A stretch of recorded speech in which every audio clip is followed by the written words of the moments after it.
بسم اللہ الرحمن الرحیم۔ السلام علیکم۔ کیسے ہیں ویورز آپ؟ امید کرتی ہوں کہ آپ سب لوگ خیریت سے ہوں گے۔ اللہ تعالیٰ آپ سب کو اپنی خاص حفظ و امان میں رکھے۔ ویورز، آج کا جو ہمارا ٹاپک ہے وہ ہے حضرت یونس علیہ السلام۔ اس پہ پہلے بھی ڈسکشن ہو چکی ہے، وہ تھا ہمارا پارٹ 1۔ آج ہم اس کے پارٹ 2 اور لاسٹ پارٹ کو ڈسکس کریں گے۔ اگر آپ نے ہمارا پارٹ 1 نہیں سنا تو آپ پہلے اس کو سن لیجئے تاکہ آپ کو پارٹ 2 کو سننے میں مزہ آئے۔ تو چلتے ہیں ہم اپنے ٹاپک کی طرف۔ حضرت یونس علیہ السلام اللہ کریم سے ناراض ہو کر اس شہر سے رخصت ہونے کے لیے دریا کے کنارے کی طرف بڑھے، اور وہاں آپ علیہ السلام نے دیکھا کہ ایک کشتی چلنے کو بالکل تیار ہے۔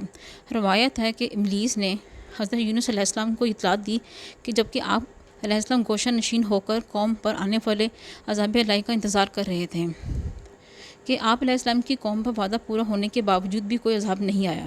یہ اطلاع سن کر حضرت یونس علیہ السلام بہت خفا ہوئے کہ یہ اللہ تعالیٰ نے کیا کیا، اور میں تو اب قوم کے سامنے جھوٹا قرار دیا جاؤں گا۔ اور یہ بات تو قوم کے بڑے بڑے سردار پہلے ہی کہہ رہے تھے کہ اے یونس، تم کیوں ہم سے جھوٹ بول رہے ہو، کوئی عذاب ہم پر آنے والا نہیں۔ حضرت یونس علیہ السلام ناراض ہو کر اور مایوس ہو کر شہر سے باہر چلے گئے اور اللہ تعالیٰ کے حکم کا انتظار بھی نہ کیا، کیونکہ آپ علیہ السلام اللہ ہی کی جانب سے نبی مبعوث ہوئے تھے، تو چاہیے تھا کہ آپ علیہ السلام اپنی قوم پر عذاب نہ آنے کا سبب اللہ تعالیٰ سے پوچھتے، مگر آپ علیہ السلام نے ایسا نہ کیا اور شہر کو چھوڑ کر جانے کے لیے دریا کا رخ کیا کہ اس شہر ہی سے دور چلا جائے، کیونکہ اگر یہاں رہیں گے تو لوگوں کے طعنے برداشت کرنا پڑیں گے۔ چلتے چلتے آپ علیہ السلام دریا کے کنارے پہ پہنچ گئے اور دیکھا کہ ایک کشتی دریا کے اس پار جا رہی ہے اور سواریوں سے بھری ہوئی ہے۔ آپ علیہ السلام بھی اس کشتی میں سوار ہو گئے۔ جب وہ کشتی دریا کے درمیان میں پہنچی تو اچانک ہی بھنور میں پھنس گئی۔ کشتی کے ارد گرد بڑی بڑی موجیں ٹھاٹے مار رہی تھیں اور ڈر تھا کہ یہ کہیں کشتی ڈوب ہی نہ جائے۔ کشتی پر موجود تمام لوگوں میں تشویش کی لہر دوڑ گئی اور صورتحال کی نزاکت کے پیش نظر مشورہ کیا کہ اس صورتحال میں کیا کرنا چاہیے۔ اس دور کے روایت کے مطابق یہ طے پایا کہ تمام لوگوں کے ناموں کا کوڑا ڈالا جائے اور جس کا نام نکل آئے اس کو دریا کے سپرد کر دیا جائے تاکہ باقی مسافر خیریت سے سفر کر سکیں۔ کشتی پر موجود اکثر لوگ بخوبی آپ علیہ السلام کو بخوبی جانتے تھے اور آپ علیہ السلام کی عزت و تکریم کر رہے تھے، مگر جب آپ علیہ السلام کے نام کا کوڑا نکل آیا تو وہ بھی بے حد حیران ہوئے۔ انہوں نے ضد کرنا شروع کی کہ کچھ بھی ہو جائے مگر آپ دریا میں آپ کو نہیں ڈالا جائے گا۔ کشتی کے دیگر مسافروں نے کہا کہ ایک مرتبہ قرآن اندازی کرتے ہیں۔ قرآن اندازی میں جب دوسری دفعہ قرآن اندازی کی گئی تو اس مرتبہ بھی آپ ہی کا نام نکلا۔ اس طرح 3 مرتبہ قرآن اندازی کی گئی اور تینوں مرتبہ آپ ہی کا نام نکلا۔ چنانچہ دریا میں آپ علیہ السلام کو دھکیل دیا گیا۔ آپ علیہ السلام کو اپنی غلطی کا احساس ہو چکا تھا اور آپ علیہ السلام کو معلوم ہو چکا تھا کہ یہ دراصل میرے ہی غصے کی وجہ سے ہو رہا ہے۔ حضرت یونس علیہ السلام نے کسی قسم کے احتجاج کے بغیر ہنسی خوشی دریا میں چھلانگ لگا دی۔ ادھر آپ علیہ السلام نے چھلانگ لگائی اور ادھر ایک بڑی سی مچھلی نے آپ کو نگل لیا۔ اللہ رب العزت نے اس مچھلی کو حکم ارشاد فرمایا کہ میرا نبی دریا میں آیا ہوا ہے، تم اس کو حفاظت کے ساتھ نگل لو اور کوئی نقصان نہ پہنچانا۔ مچھلی نے آپ علیہ السلام کو نگل لیا اور کوئی نقصان نہیں پہنچایا، یعنی آپ علیہ السلام کو ثابت ہی نگل لیا چبائے بغیر۔ حضرت یونس علیہ السلام جب مچھلی کے پیٹ میں پہنچے تو آپ علیہ السلام کو وہاں کچھ بھی دکھائی نہیں دے رہا تھا، ہر طرف اندھیرا ہی اندھیرا تھا۔ اب آپ یہ سوچنے پر مجبور ہو گئے کہ ان کا یہ فیصلہ ہی درست نہ تھا، بلکہ انہیں یہ چاہیے تھا کہ اللہ تعالیٰ کے حکم کا انتظار کرتے۔ اللہ کریم کو بھی منظور تھا کہ قیامت تک کے انسانوں کو دکھلاتے کہ اللہ تعالیٰ کا رشتہ ناتا کسی کے ساتھ نہیں ہے، بلکہ جو اس کی اطاعت و فرمانبرداری کرے گا وہی مقرب بندہ کہلائے گا۔ اور حضرت یونس علیہ السلام تو میرا بھیجا ہوا نبی تھا، اس نے میرے حکم کے خلاف جانا چاہا تو میں نے اس کو مچھلی کے پیٹ میں داخل کر کے بھی زندہ رکھا تاکہ بندوں کو معلوم ہو جائے کہ جو بھی بندہ میرے حکم کے خلاف چلے گا میرے گرفت سے بچ نہیں سکتا۔ حضرت یونس علیہ السلام نے ملاحظہ کیا کہ دریائی مخلوق بھی اللہ تعالیٰ کے نام کی تسبیح کرتی ہے، جبکہ گہری موج اور موجیں بھی اللہ کریم کی تسبیح کرتی ہیں۔ آپ نے دیکھا کہ دریا کے تہہ میں بھی ہر قسم کی مخلوق اللہ کریم کی تسبیح کرتی ہے اور اسی کی توصیف و ثنا بیان کرتی ہے۔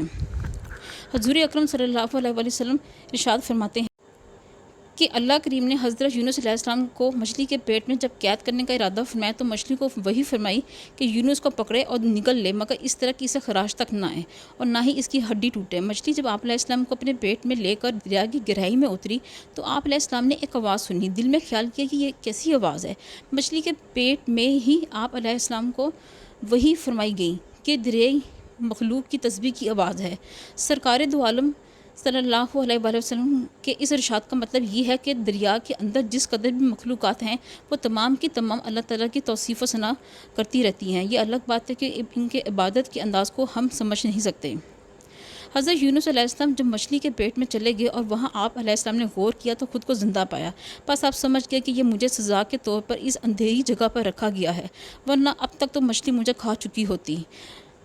بعض بزرگوں نے کہا کہ آپ مچھلی کے پیٹ میں 40 روز تک رہے، اور اس عرصے میں اس مچھلی نے اپنا منہ کھلا رکھا تاکہ حضرت یونس علیہ السلام کو سانس لینے میں تنگی نہ ہونے پائے، جبکہ بعض بزرگوں نے فرمایا ہے کہ آپ مچھلی کے پیٹ کے اندر 4 روز تک رہے اور مچھلی آپ علیہ السلام کو اپنے پیٹ میں لے کے گھومتی رہی اور اللہ کی توصیف و ثنا بیان کرتی رہی۔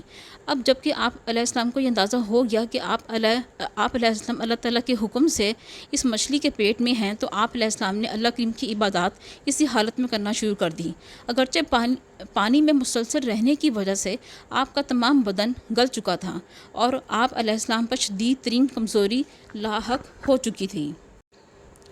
ہمارے کریم آقا محمد صلی اللہ علیہ وآلہ وسلم نے ارشاد فرمایا کہ حضرت یونس علیہ السلام نے مچھلی کے پیٹ میں اللہ کریم کی پاکی بیان کی۔ ملائکہ مقربین نے آپ علیہ السلام کی تسبیح سنی تو اللہ کریم کی بارگاہ میں عرض کرنے لگے کہ اے ہمارے پروردگار، ایک نہایت کمزور آواز کسی اجنبی سرزمین سے ہم سنتے ہیں کہ کوئی تجھے پکارتا ہے۔ اللہ کریم جو کہ بلا شبہ سمیع و علیم ہے نے ارشاد فرمایا، اے میرے مقرب ملائکہ، یہ میرے بندہ اور نبی یونس ہے، اس نے میرے حکم کا انتظار نہ کیا اور مجھ سے ہی ناراض ہوا تو میں نے اسے مچھلی کے پیٹ میں قید کر دیا۔ اب وہ گہرے دریا میں مچھلی کے پیٹ میں آوزاری کرتا ہے۔ ملائکہ مقربین نے بارگاہ رب العزت میں عرض کی کہ اے ہمارے پاک پروردگار، بلا شبہ تو ہی سب کا مالک و خالق ہے اور تو ہی ہر شے پہ قادر ہے۔ کسی کی کیا مجال کہ وہ تجھ سے ناراض ہو کر زندہ رہ سکے؟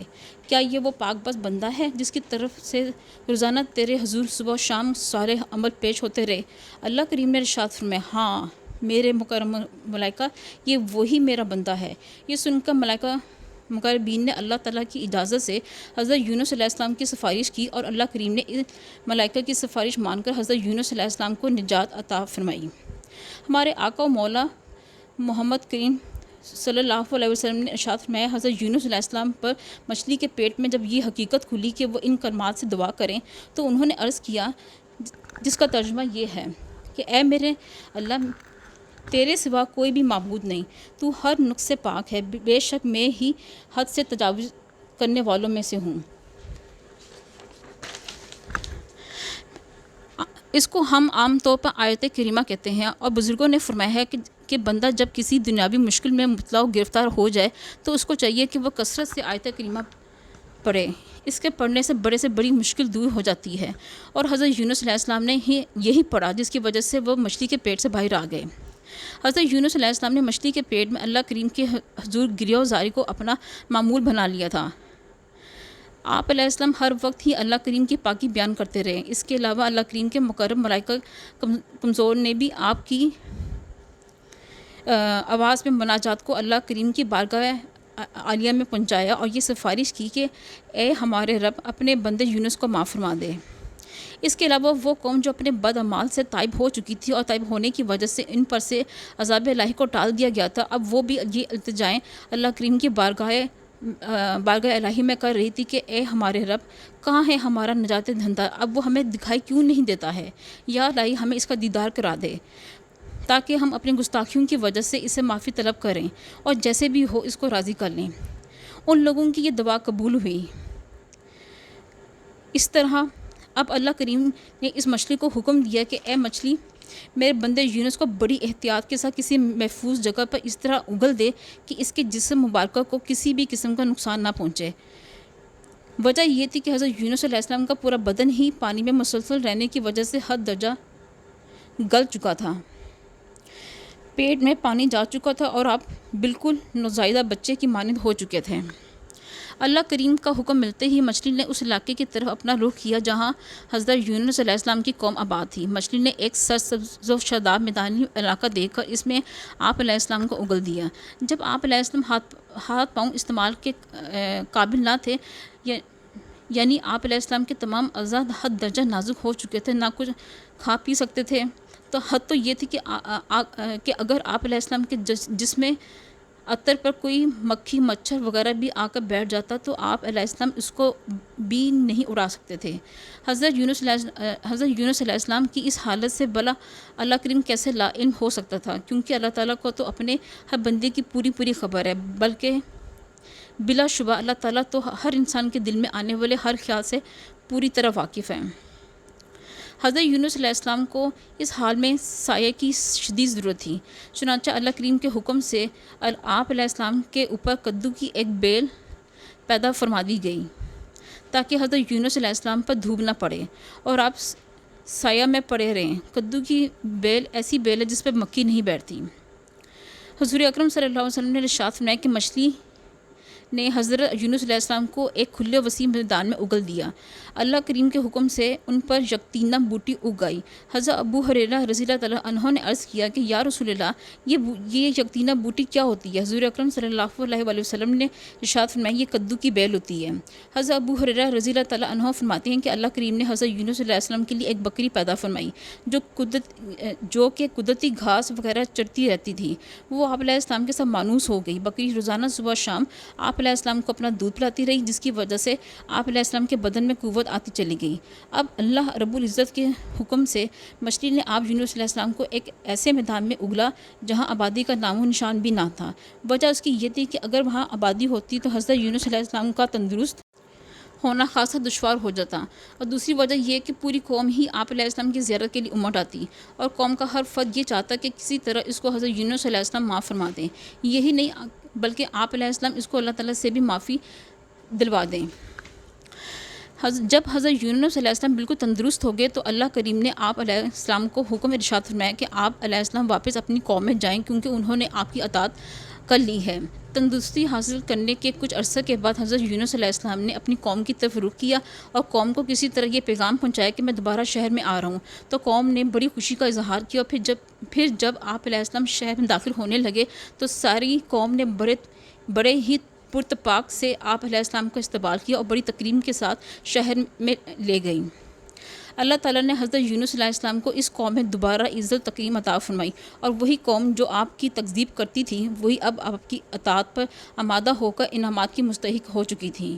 حضرت یونس علیہ السلام نے اپنی قوم کو راہ و ہدایت پر گامزن کر دیا اور خود پرسکون زندگی گزارنے لگے۔ تو ویورس، یہ تھا ہمارا آج کا ٹاپک حضرت یونس علیہ السلام کا، اور اس کا یہ پارٹ 2 تھا۔ میں امید کرتی ہوں کہ آپ کو میرا یہ ویڈیو اچھا لگا ہوگا۔